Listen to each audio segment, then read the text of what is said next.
जय श्री कृष्णा। कुछ लोगों की ऐसी बातें और ऐसे प्रश्न आते हैं कि सर, हम पूजा पाठ बहुत करते हैं,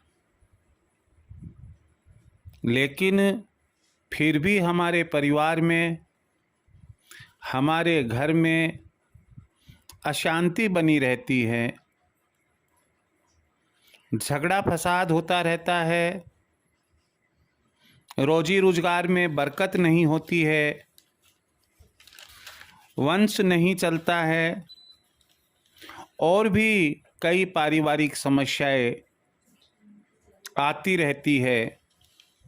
एक समस्या से हम निजात नहीं पाते, दूसरी समस्या आ जाती है। आखिर ऐसा हमारे साथ क्यों हो रहा है, जबकि हम पूजा में भी कोई कोर कसर नहीं छोड़ते।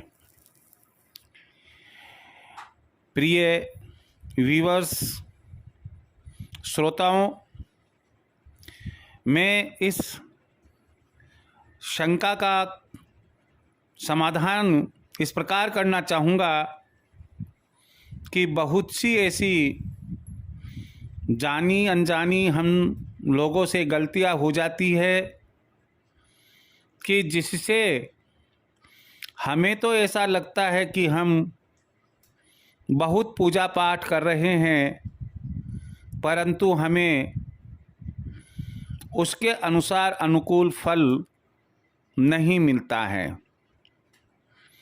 यदि हम स्टेप वाइज स्टेप चले तो सबसे पहली गलती हमारी होती है कि हम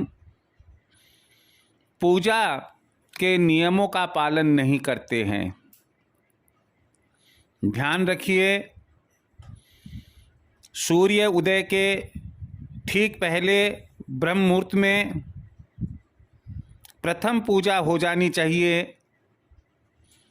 अन्यथा मध्यम श्रेणी की पूजा पहली पूजा तब मानी जाती है जब सूर्य उदय का समय होता है।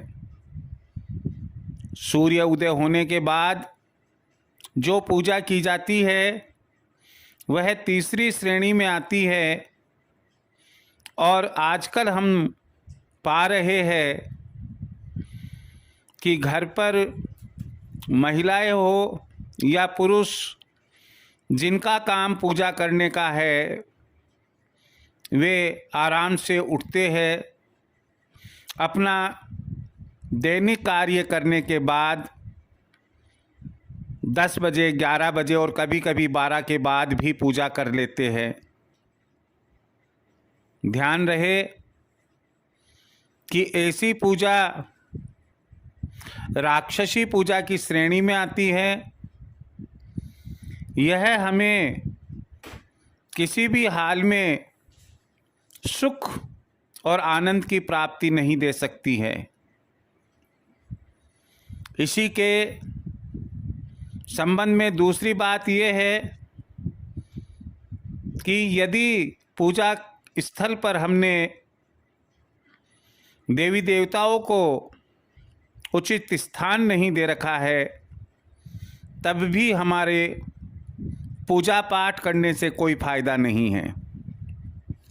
तीसरी बात है कि यदि पूजा कक्ष की स्थापना हमने वास्तुनुसार नहीं की है, तब भी विपरीत प्रभाव पड़ते हैं। पूजा कक्ष का अगर हम गलत उपयोग करते हैं, तब भी हमारी पूजा का फल हमें नहीं मिलता है। आगे हम चलते हैं। जो सामान्यतया देखने में आता है कि कई बार परिवार के बुजुर्गवार अपनी मन्नत देवताओं से मांगते हैं, बोलारी बोलते हैं कि अगर ऐसा होगा तो हम आपके यहाँ धोख लगाने के लिए आएंगे, वहाँ सवामनी करेंगे, प्रसाद चढ़ाएंगे, मन्नत पूरी हो जाती है। लेकिन जो बोलारी बोली है वो पूरी नहीं कर पाते हैं, तो देवी देवता पहले सपने में आते हैं, याद दिलाते हैं, और उसके बाद किसी न किसी प्रकार की घरेलू समस्या ऐसी उत्पन्न होती है कि जिससे हमें हमारी बोलारी का याद आ जाए। तब भी हम चाहे कितनी भी पूजा पाठ करें, लेकिन हमें उस पूजा का फल नहीं मिलता है। हर परिवार में, अगला बिंदु है हमारा, हर परिवार में कुल देवी और कुल देवता होते हैं। आधुनिक जो जेनरेशन है, जो युवा वर्ग है, वे इन चीज़ों में कम विश्वास रखते हैं। जहाँ पहले कुल देवी और कुल देवता को जो स्थान प्राप्त होता था, उनकी पूजा पाठ भी होती थी। यदि परिवार में उनकी पूजा पाठ नहीं होती है, तब भी ऐसी परिस्थिति के अंदर परिवार में समस्याएं आना स्वाभाविक है, झगड़ा फसाद होना स्वाभाविक होता है। यदि परिवार में पितरों का दोष है, तब भी कितनी भी आप पूजा पाठ करें, लेकिन आपको उसके अनुरूप फल नहीं मिलेगा। इसी क्रम में यदि आपने किसी को गुरु बनाया और वो गुरु सही नहीं है, और उसने कुछ इस प्रकार का ज्ञान आपको दिया है कि उस ज्ञान के प्रयोग से घर में शांति होने की बजाय घर में अशांति हो जाती है। ना केवल इतना ही, बल्कि आजकल कई पीर फकीर और बाबा लोग ऐसे हो गए हैं कि नई जेनरेशन उनको अपना गुरु मान लेती है, उनके पास जाती है, वो अलग अलग प्रकार की वस्तुएं देते रहते हैं, कहते हैं कि बेटा इसको वहाँ रख देना, ऐसा करना वैसा करना। तो कुछ दिनों तक तो वह ध्यान रहता है, और उस वस्तु का प्रयोग यदि उस तरह से नहीं किया जाता है जैसा उस बाबा ने या पीर फकीर ने बताया, तो वह अपना बुरा असर दिखाना शुरू कर देती है और घर में दंगा फसाद और समस्याएं, कठिनाइयां आना शुरू हो जाती है। कई बार आज की जेनरेशन गलत संगत में पड़ जाती है और उनके दिमाग में आता है कि यार ये पूजा पाठ या ये देवी देवता या ये भगवान कौन होते हैं। देखे मैं गाली देता हूँ, मेरा कुछ बिगाड़ कर दिखाए। देखे मैं पूजा के कक्ष में से मूर्तियाँ या तस्वीर हटा देता हूँ, मेरा कुछ बिगाड़ कर दिखाए। मैं परिवार में किसी का व्रत खंडित कर देता हूँ, मेरा कुछ बिगाड़ कर दिखाए। देखिए, ये देवी देवता हम जैसे मनुष्य तो है नहीं कि आमने सामने आकर और हमें दंडित करेंगे। उनका दंड देने का विधान भी एक अलग प्रकार का होता है और वे अपने हिसाब से दंड देते हैं।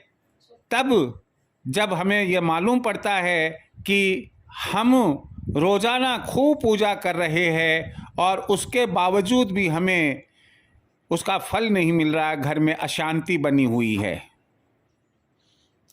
एक महत्वपूर्ण बात और आपके साथ शेयर करनी है कि कई बार ऐसा भी पाया जाता है कि जो व्यक्ति पूजा पाठ बहुत ज़्यादा करते हैं, वे कभी किसी देवता की पूजा कर रहे हैं और जब उनका मन अशांत हो जाता है तो फिर दूसरे देवता की पूजा करने लग जाते हैं। फिर थोड़े समय बाद में फिर तीसरे देवता की पूजा करने लग जाते हैं। तो शास्त्रों में भी उल्लेख है और ऐसी मान्यता है विद्वानों की कि जो एक देवी देवता को बेस नहीं बनाता है, एक देवी देवता या भगवान की पूजा नहीं करता है, उसको उसकी पूजा का फल कदापि नहीं मिल सकता है। एक कारण यह भी बनता है। मैं यहाँ आपको यही कहना चाहूँगा कि भगवान की जो पूजा आराधना है वह आप लगातार कीजिए। हो सकता है कि भाग्य दुर्भाग्य कुछ हमारा ऐसा हो कि हमें वर्तमान में फल अच्छे दिखाई नहीं दे रहे, लेकिन देर सवेर उसके अच्छे फल मिलेंगे।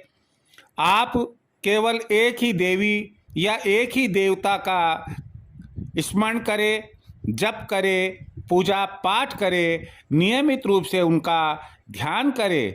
आपको कुछ उलाहना देनी है, उन्हें ही एक को ही दे। कुछ मांगना है तो उन्हीं एक से ही मांगे।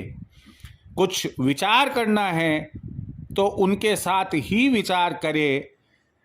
बार बार अपने देवी देवताओं को बदले नहीं, अन्यथा कोई भी देवी देवता आपका साथ नहीं देंगे। मुझे उम्मीद है कि आप अपनी पूजा पर पूरा भरोसा रखेंगे, आप अपने इष्ट देवता पर पूरा भरोसा रखेंगे और कदापि आप नकारात्मक सोच नहीं लेकर आएंगे कि क्या रखा है देवी देवताओं की पूजा में, हम तो इतनी पूजा पाठ करते हैं फिर भी परिवार में सुखी नहीं हैं या परिवार सुखी नहीं है। नहीं, ऐसा नहीं है। कई बार हमारे भाग्य में ही कुछ इस प्रकार के लेख लिखे होते हैं कि इस योनि में हमें दुख भुगतने हैं, कष्ट सहने हैं। तो भाग्य के लेख को तो कोई ईश्वर भी नहीं टाल सकता है। तो भला हम इंसान क्या कर सकते हैं? केवल जो ज़्यादा दंड हमें मिलने चाहिए थे उसकी जो ग्रेविटी है, उसकी जो डिग्री है, वह हम कम कर सकते हैं। इसी उम्मीद के साथ कि ईश्वर में आपका विश्वास बना रहेगा और आप अपने परिवार सहित हमेशा सुखी और आनंदमयी तरीके से रहेंगे। जय श्री कृष्णा।